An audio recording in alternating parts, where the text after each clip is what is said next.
परमेश्वरा गुरुर साक्षात परब्रह्म तस्मै श्री गुरुवे नमः। आपल्या सर्वांच्या जीवनातील गुरुचे स्थान हे खूप महत्त्वाचे आहे। गुरूंना ईश्वराच्या जागी स्थान दिलेले आहे, कारण गुरु आपल्याला ज्ञानाचा प्रकाश घेऊन येतात। आई वडील पंख देतात आणि त्या पंखात भरारी मारण्याचे बळ गुरुजन देतात।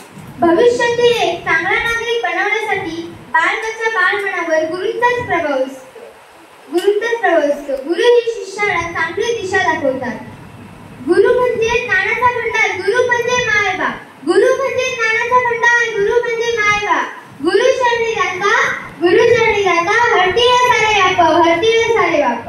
अर्थात गुरु म्हणजे ब्रह्मा विष्णू महेश। गुरु ईश्वराचे दुसरे रूप असतात। कुंभार ज्याप्रमाणे मातीच्या गोळ्याला आकार देऊन मडके बनवतो, त्याचप्रमाणे मानव सजीव रूपी गुरु आपल्या संस्काराने आदर्श घडवतात। जे लोक संस्कार देऊन आदर्श घडवतात ते आपले गुरुच असतात। गुरु सागराप्रमाणे अथांग असतात। गुरूंना वयाच्या जातीचे बंधन नसते। गुरुप्रमाणे शिष्य घडत असतो। त्यामुळे आपण गुरूंचा आदर करायला हवा। चांगला अभ्यास करून गुरूंचा, देशाचा, शाळेचा, आई वडिलांचा नावलौकिक करायला हवा।